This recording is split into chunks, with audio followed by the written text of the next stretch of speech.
to hear more about Ms. Gavinder's journey as a construction technology specialist at Modena AEC and a BMI consultant. The floor is yours, Hannah. You can read the citation.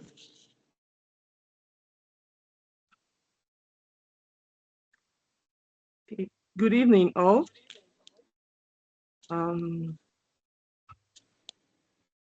Nicole Govender has over 6 years of experience in the architectural field and built environment. Nicole Govender is a dedicated construction technology specialist within the built environment. Passionate about embracing new challenges, Nicole is committed to evolving alongside the ever-changing technological landscape, believing that the synergy between advanced technology and human imagination unlocks remarkable possibilities. As Vincent van Gogh once said, I am always doing what I cannot do yet in order to learn how to do it. This philosophy resonates deeply with Nicole's approach to continual growth and innovation in the field. Thank you very much. Thank you so much, Hannah. Thank you for that excellent overview of Ms. Gavinder's remarkable career. It truly highlights the invaluable insights she's about to share with us. Today, Ms. Gavinder will be guiding us through from site to insight how digital construction can turn bricks and beams into bytes and data for better construction. This promises to be an enlightening session full of practical knowledge and forward thinking idea. Ms. Gavinder, the virtual floor is yours. Okay. Hi, everyone. I'm Nicole Govender, and I'm a construction technology specialist at Modena. So I know a lot of you may be thinking, what exactly does a construction technology specialist do? So for starts, I have a background in architecture, as was said in my introduction. So what I do now as a construction technology specialist is I basically bridge the gap between traditional construction practices as well as modern technologies.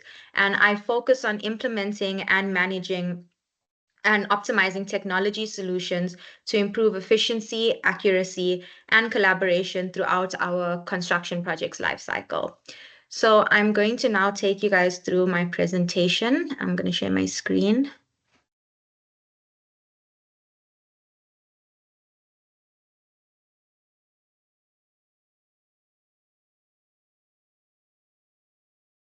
Okay, so today I'm going to be talking about from site to insight and how digital construction can help us build better projects. In today's day and age, we still do have a lot of chaotic sites, but the idea is to now take these chaotic sites and turn it into data-rich environments that are now able to talk back to us. Because in 2025, concrete isn't the only thing holding our projects together, but it's also data. So I'm going to set the scene for you. Imagine we're on a dusty, chaotic, and super loud construction site. There's a project manager on the phone frantically asking for the latest drawing registers. There's about 16 A0s lying on a table in the corner, and behind that is a whiteboard that says, important, do not wipe. Someone walks past it and they wipe it. Now compare that to your Uber Eats order tracking. We know exactly when our order is made, we know exactly when it leaves the restaurant, and we know exactly when it has passed the third robot on the right. So why are we tracking a 100 Rand burger better than we track millions, if not billion Rand projects? And the disconnect between this is what me as a digital construction specialist, as well as using things like digital platforms, are trying to fix. The idea is to take all the chaos off a construction site, like your paper-based systems, outdated site reports, decisions made on outdated data, as well as unconventional naming conventions. Because how many times have we named a drawing final version 6 or final version 6 for real this time? So the ultimate idea is to take all of this chaos, load it into an integrated cloud-based system where all stakeholders can contribute as well as access data. So a lot of people ask why data in construction actually matters. There have been countless projects before site digitization and BIM in general. We've built beautiful cities, amazing bridges, and skylines without these digital platforms. However, it's important to know that survival does not always mean efficiency. For example, in the Stone Ages, people made fires by rubbing two rocks together. But on a Sunday evening when we're having a braai, we aren't standing there rubbing two rocks together trying to start a fire. We use gas lighters or matches. It's always important to know that the world around us is constantly evolving, and it's important that we evolve with it. And these projects, yes, they were beautiful projects. However, we need to remember that they succeeded despite the lack of centralized data. These projects went through real world problems like rework from old drawings, specs buried in inboxes, and decisions that were usually made on gut feelings rather than verified data. These projects never succeeded through resilience, but rather through a lot of risk. So yes, we've built great things in the past, but now the idea is to build them better using digital tools. We always want to build smarter, better, safer, and faster. And yes, we have things like AI and digital tools. And in the industry, I get the question a lot. Is digital tools, is technology, and is AI going to replace what we do? And a lot of people in this career path I know are afraid of that. But I always say it's important that it's not about what we can create with these digital tools, but it's more how we can use these tools to achieve better in what we are currently doing. Because digital platforms, they don't replace our expertise, but they're able to supercharge it. So when I often talk about this, I use one of my favorite case studies, which is the Sydney Opera House and their 2007 venue improvement plan. So for those of you who may not know, the Sydney Opera House was originally designed in between the 1950s and 1970s. And during this time, they had over 7,000 paper-based drawings. And over time, these drawings became obviously outdated. A lot of them were missing. And over time, obviously, they became inconsistent. So in 2007, the Sydney Opera House decided to undertake a venue improvement plan. And when they did this, they decided to go fully digital and use BIM for their venue improvement plan. And they were one of the first major heritage buildings to do this globally. And how they used digitization and BIM was by firstly using 4D or laser scanning to capture the building and understand it fully. So by doing this, they were able to understand what was currently happening in the building before actually going in and breaking anything. And they were able to design around what was currently happening with the building. So the building was able to maintain its actual integrity. So once the laser scanning and 4D scanning was done, a digital twin was now made of the Sydney Opera House, which consultants had access to when actually doing their drawings and drafting. And along with this digital twin, they obviously had a whole lot of digital documentation that went along with it during this process. And consultants were now able to manage their sites fully remotely using these digital tools. And not only were consultants able to manage their sites remotely using these digital tools and successfully implement their 2007 venue improvement plan, but from then up until now, that digital twin is still used and constantly updated for digital documentation and maintenance of the building. So when something now goes wrong in the Sydney Opera House, instead of going in and breaking walls or ceilings, because remember this is a heritage structure, the idea is for it to maintain its integrity. They can now go in and they can open their digital twin, find out exactly where the problem is, and they're able to fix the problem from there. So what is digital construction? I've spoke a bit on what it is, what it means to me, but I'm going to play a quick video that I think explains what the impact of digital construction can have on your construction site. So personally, as a construction technology specialist, I use Autodesk Construction Cloud as my integrated cloud-based platform. So this is a little video that's going to explain it to you a bit better. And I'm hoping it plays. Okay, so sorry about that, but I do have a bit of problems with this video now and then. It's not playing, but essentially picture again, completely chaotic construction site. No one knows what's going on. And imagine we're playing broken telephone on this construction site. And from the office, someone gives you one instruction, and by the time it gets to the last person, something that wasn't even asked to be done is now being done on this building because um, data or communication wasn't done efficiently or effectively. So tools like Autodesk Construction Cloud brings BIM to life on site and within the office.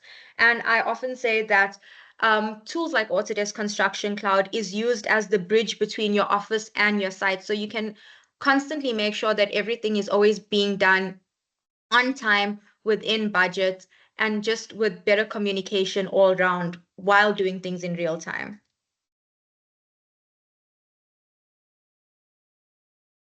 So this is a little draft of, or graph rather, of how I think BIM is best explained. So firstly, a lot of people think that BIM is Revit or just CAD drafting in general. BIM is not Revit. So BIM, I would explain it as building information management rather than modeling.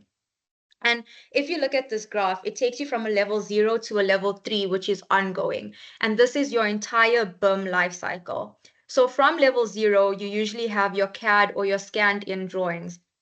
This is where all your sketch work is done and stuff like that.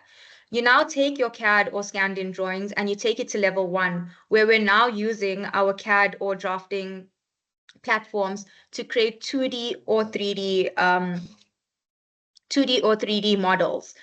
Using these models and these drawings, we now implement BIM, where we're now able to manage our building and get digital documentation on our building off our CAD platforms. From there, we can go to a level 3, which is your building lifecycle management, where we're using all of this digital documentation to now manage our building throughout its lifecycle. Therefore, level 3 will be a continuous thing throughout because you're continuously managing your building as the years go on. So a lot of people may be wondering, what do we use essentially to BIM? So this is what I put together, which is what I would call basically my digital toolbox. And you can call these your digital ride or dies, the tools that I personally feel a project can't survive without. So first we have our Autodesk Construction Cloud products, like BIM Collab Pro, sorry, that's a typo, and Docs. And this is essentially like your Google Drive for your entire project. However, you're able to track and therefore constantly have receipts of the activity done on your project. Then we have our CAD or drafting software like Revit, Civil 3D, or AutoCAD. And within this, we can also implement our Microsoft software like Power BI and Excel.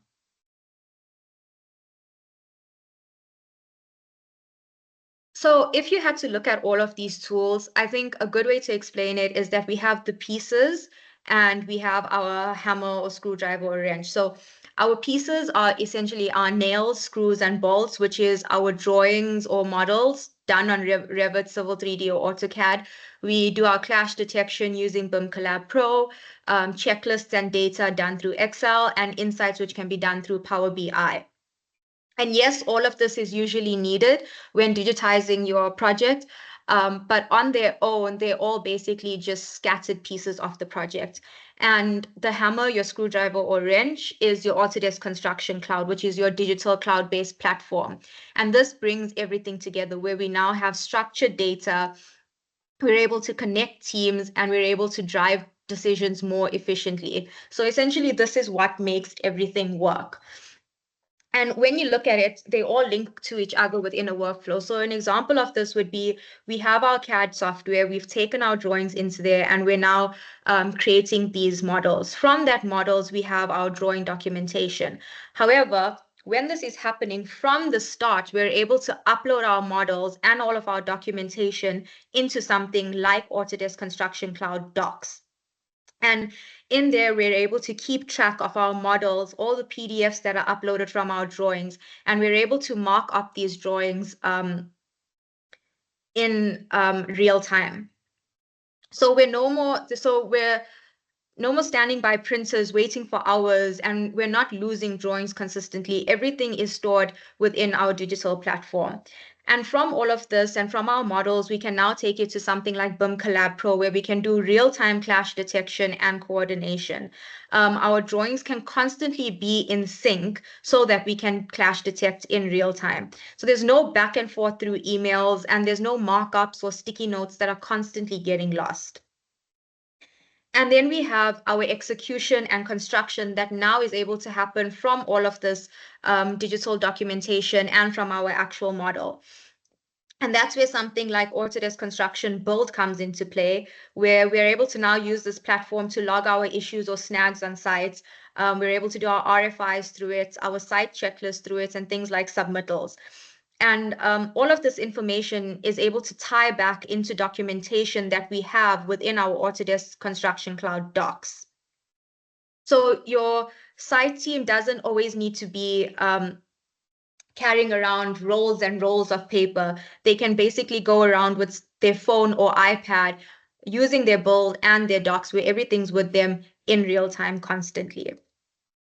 And using all of this that we have, we can now extract data through reports on this integrated cloud-based platform, and we can create visual dashboards either directly through something like ACC, which is Autodesk Construction Cloud, or we can even do that through Power BI. So I know all of these terminologies and stuff may be a lot. So I'm just going to take you through some of the tools that we have on a platform like Autodesk Construction Cloud. And rather than going through the tools and exactly how to use them, I think it would be better to explain the type of data that we can get from these tools and why these tools are so important to use.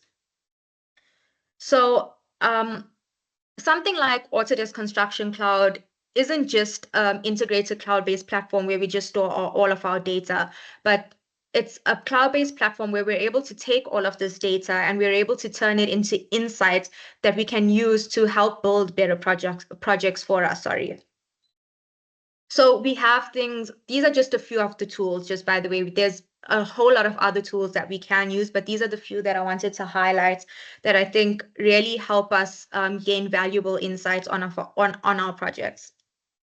So the first tool I'm going to highlight is issues, and issues are often used to snag or to basically log whenever something goes wrong on site. And every time an issue is logged, you're now able to build a data set. So say, for example, you see that you have multiple floor bubbling snags. You're able to now go into your issues tool, run a report. In this report, you're able to filter things like your location, the type of issue, and the company. By running something like this report, you're able to now know how many of the same snags one particular company has and how long are they taking to resolve these snags. From there, you're able to now flag this company for QC.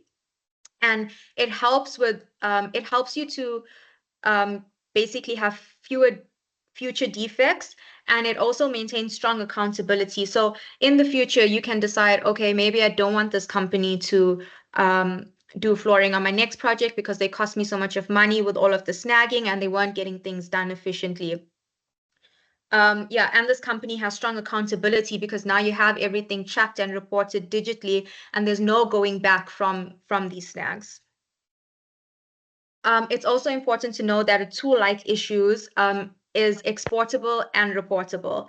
So you're able to also run post-project reviews to identify patterns like the most common snags, who generates the most or least amount of snags.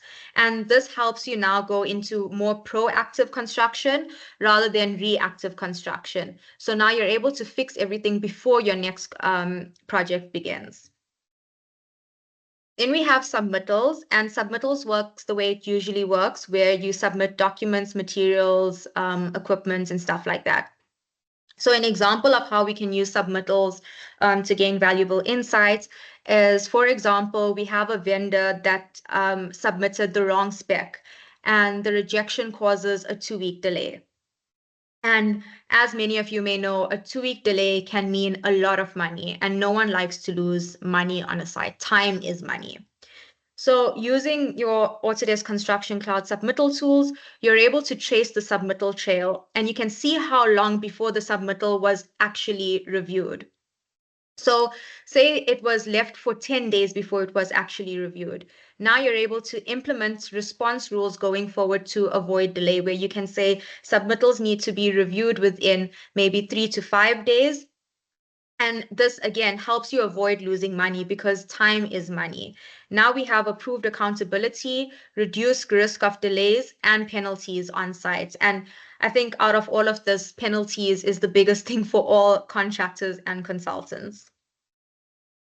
Then we have our forms, and forms are used for things like site checklists or site diaries.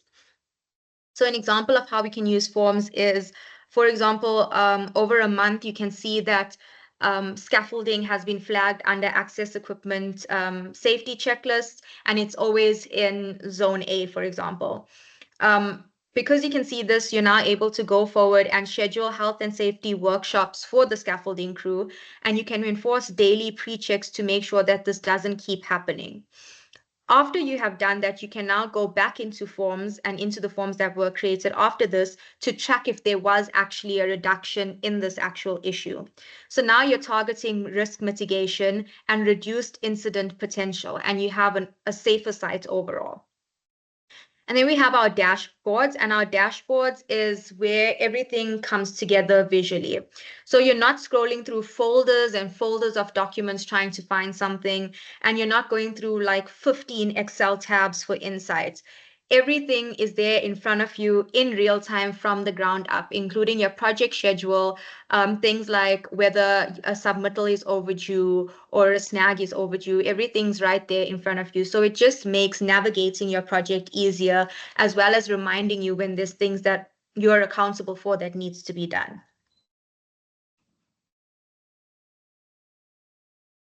So what's still missing? We've got the data, and now we need to connect the dots. So your insights tell you what's happening.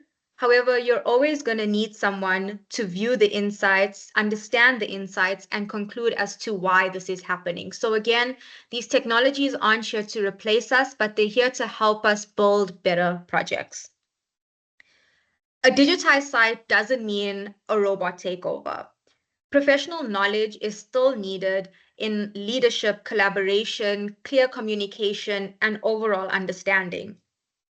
Essentially, the data that we get from these tools is the dots that help us create the picture, and we're the ones who connect these dots to create the final picture and the final product. Because without data, it's like we're flying blind with a clipboard in our hand. So in conclusion, if data is the new brick, we can say that collaboration is the mortar.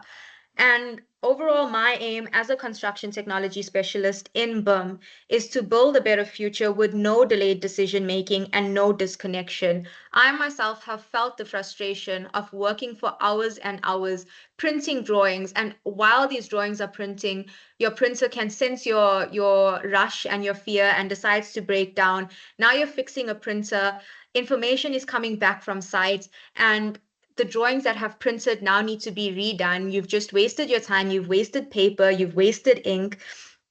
So from frustrations like that, the goal is to always build smarter, work smarter rather than harder. And overall success in your construction projects, I feel, comes from your digitization with your professionals as well as your insights. And that's digital construction from my side. Thank you.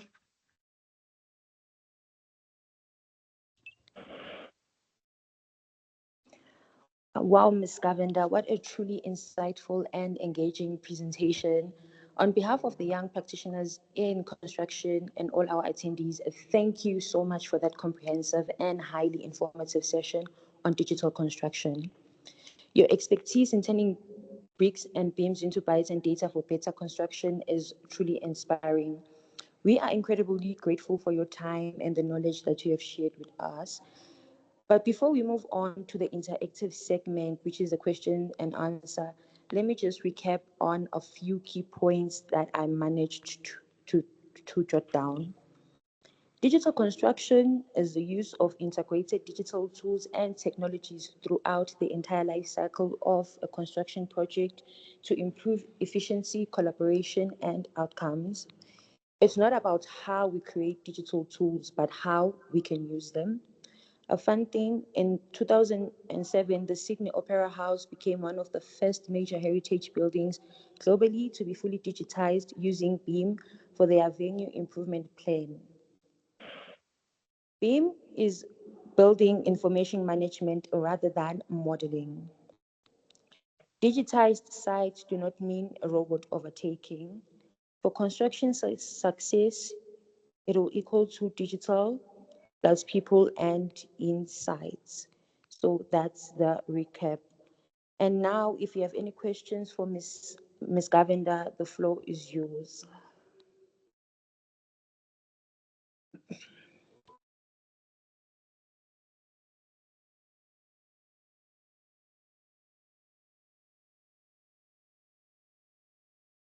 Hi, Alan. Yes, I can see your hands raised.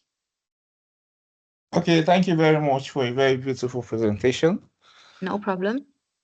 Well, I want to ask, since you have been using these technologies for quite a while, what are the issues, what are the challenges you faced, what are the disadvantages you've encountered? I want to know. Thank you very much. I think one of the biggest challenges we face is convincing people that digital construction isn't something to be afraid of. I think it's showing people how well it works and getting people to take that step forward into digital construction. Obviously, it's not perfect. As I said, humans are and professionals are always needed. So we do have errors that occur here or there, but I wouldn't say it's anything that happens because of these platforms or because of the inefficiency of these platforms. It's just things like human error. But I think overall, the biggest challenge at the moment is to get people on board and just in general get South Africa or Africa um, into digital construction more than we currently are. Does that answer your question? Yeah, sure. I was thinking you might have faced some technical challenges while utilizing some of these technologies, but so far so good. I think you haven't, so it's nice. So thank you very much. Yeah, as long as you got good Wi-Fi, the technical challenges are at a low. Atlechang?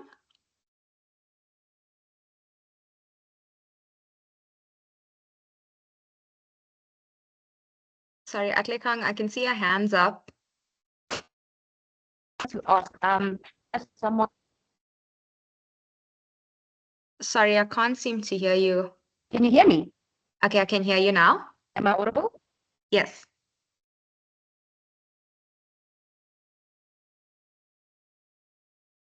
Okay, I can't hear you.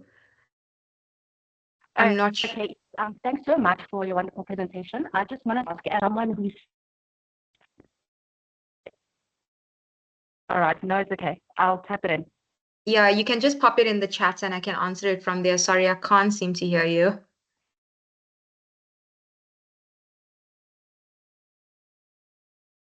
In the There's also a meantime, question in the chat. You can also yeah. take it now. So I can see we have one from Bartholomew. Sorry if I'm saying that wrong, my apologies. And thank you so much. So the question is, why is BIM defined in your presentation as building information management rather than modeling as widely circulated? So it's because, like I said, BIM isn't just modeling, BIM isn't just Revit, it's not just ArchiCAD. BIM is the actual management of your building. BIM is an entire cycle that we go through. So BIM isn't just the modeling phase of your building, because like I said, we get things like digital documentation, which is used in the life cycle management of our buildings and the preservations of our buildings. So that's why I call it building information management rather than modeling, because there's much more to BIM than just modeling.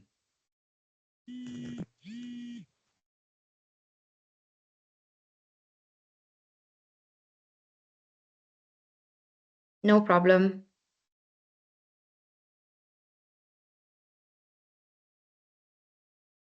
Are there any more questions?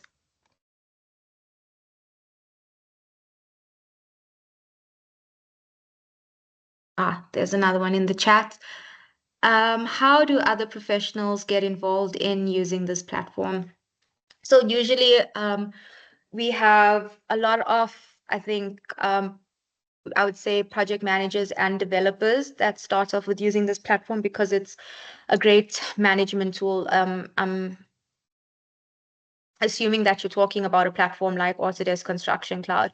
And from there, consultants that are usually in those projects then get licenses and start using the project. And then it just becomes a thing of consultants seeing that, oh, okay, this platform works well, and then they continue in it. In terms of actually getting the software, you can contact Moderna AEC, and we distribute licenses for these platforms as well as training and support on these platforms. Atlehang, how easy is it to transition into BIM as someone who's studying construction, and what steps would you recommend to get into them? So how easy is the transition into BIM? I would say it's an easy transition because as someone who's studying, we always start off with our drawing tools.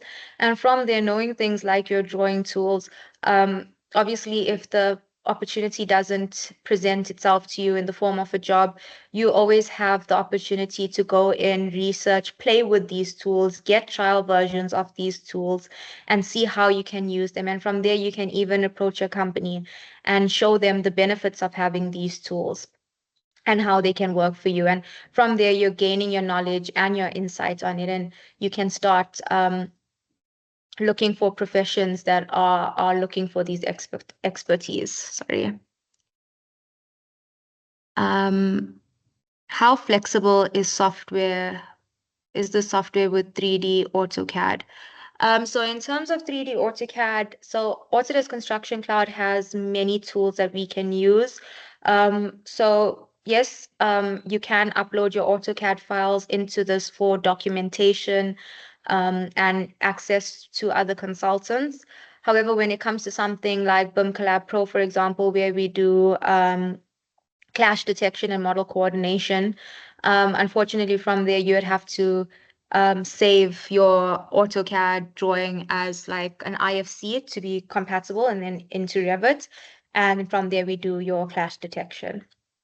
So it isn't as obviously flexible as modeling directly on Revit. However, it's not to say that it can't be used. It can, there's just a few extra steps. Tabang, thank you. Can you touch on adoption for presentation and how easy is it to onboard? In terms of onboarding, it's not that it's hard, but yes, it is a process in terms of training and stuff like that. But I always, whenever I do training, I always say once you start using these platforms, it's always better than actually sitting and listening to it. I think action helps you learn better.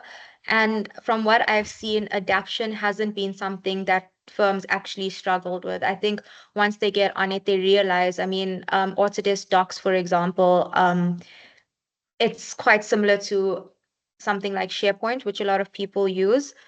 So I wouldn't say it's difficult to onboard and learn from it. I think it's quite easy. However, everything does happen within time. So it's not like it'll be like a one day and you know everything about it. But yeah, it's not a difficult thing to get through. Okay, I'm just going to switch from the chat so I can see Fortune's hand is up. Yes, Fortune. Good evening, presenter. Thank you so Hi. much for this very insightful presentation. No The only problem. thing I just wanted to ask, if someone wants to learn further through trainings, is there a way we can do your organization offer that opportunity, and what would be the costs? Something. So in terms of costs, they vary depending on the training, because Moderna does offer training in various things, all the way from your um, AutoCAD and AutoCAD, Revit, Civil 3D drawing tools, through to BIM Collab Pro and Autodesk Construction Cloud, Build and Docs, and stuff like that. So in terms of cost, it would depend on what the individual is looking for, but you can always contact Moderna. We do have a training center, and we have a lot of professionals and qualified trainers who are able to assist there. Tabang has actually popped that in the chat for us. Thank you so much, Tabang. Then we have a question from Walter. How fast can a company transition to ACC? And have you ever encountered a situation where one party is still using AutoCAD for plans where everyone else is using Revit? So the transition, like I said, everything happens in time. It's not something that's going to be done overnight. However, it's not something that needs multiple months for. It can be done fairly quickly, loading your projects in with a week or two of training, or maybe sometimes even less. And have I ever encountered a situation in one party still using AutoCAD for plans where everyone else is using Revit? Yes, it does happen quite often. Most of the time you do have your engineers and stuff like that who are still using AutoCAD. In terms of that, I mean, it doesn't mean that it's a train smash and now no one can use the platform, because the platform is you can upload multiple file types to it. I mean, if I sit here and I list them all, I can go on forever, but AutoCAD is an Autodesk software. It is definitely compatible with the platform. So you're still able to load your drawings on there. They're still able to be accessible to all of your consultants and stuff like that. When it comes to something like BIM Collab Pro and clash detection, obviously there your AutoCAD drawings aren't really useful, I would say, or you can't really use it in that, because obviously you need 3D drawings when it comes to your clash detection and model coordination. But it's not to say that because you're on AutoCAD, you can't use the platform. You most definitely can still use the platform. Alex asked, how do you work with non-Autodesk tool users? Examples, softwares that does not export or import to Revit, DWG, DXT or IFC. When you say non-Autodesk tools, Alex, or softwares, can you give me an example maybe of a type of software that you're talking about?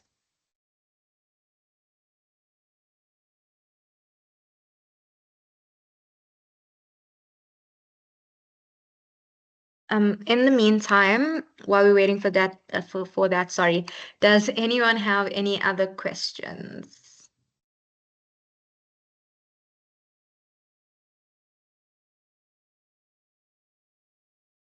Start Pro. Okay. Well, Alex, in terms of that, if you are talking about collaboration, then yes, it would be much harder.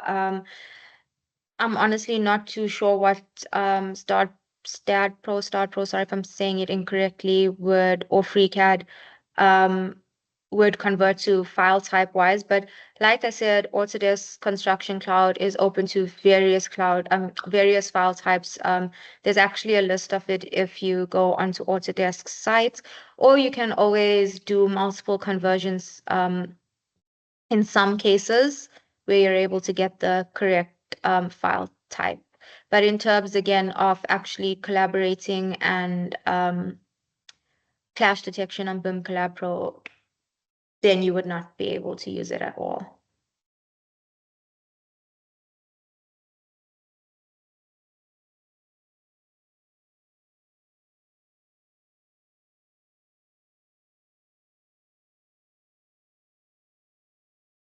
Does anyone else have any other questions?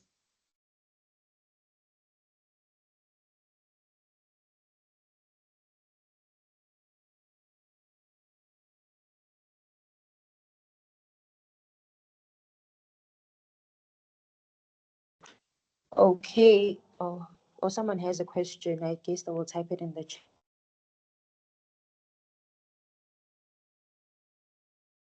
Thank you, Michiel. Michiel says most software can export to IOC as it's a general open source like format. Also, products can generate DWFX as another open source format.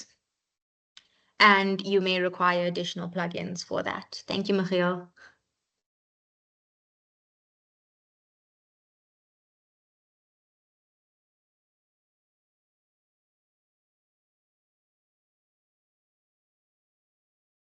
If there are any more questions or more questions.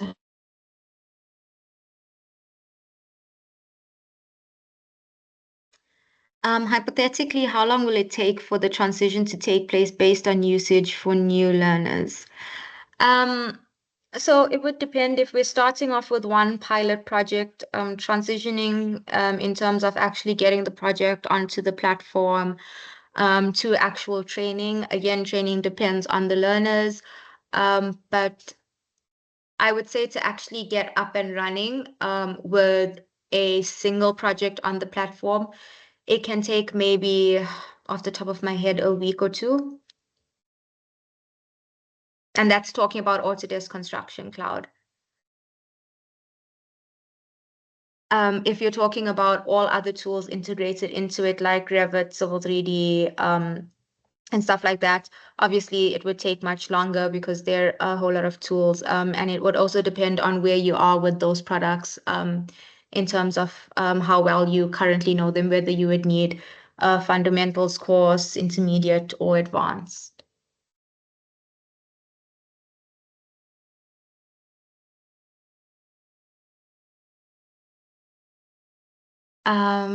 Blessing. Hi, can you summarize everything you have said so far?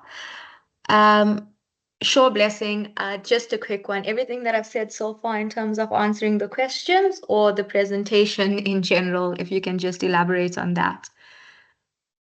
For coordination, should all parties use Revit for ACC? If not, what's the best way to approach it?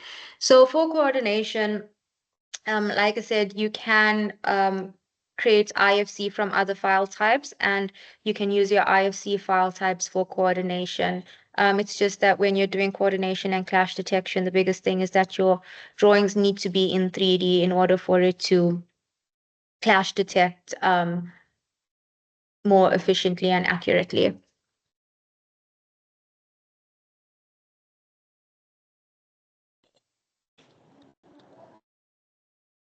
Yeah, so a lot of you are asking if this will be available. Yes, this recording will be available. I think Fortune will give everyone the details on that. And then Blessing, the presentation in general.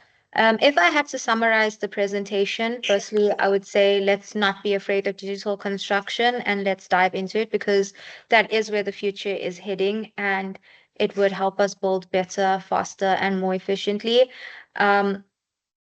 The tools that we use for digital construction definitely aren't scary. They help us and they just basically help us do our jobs better.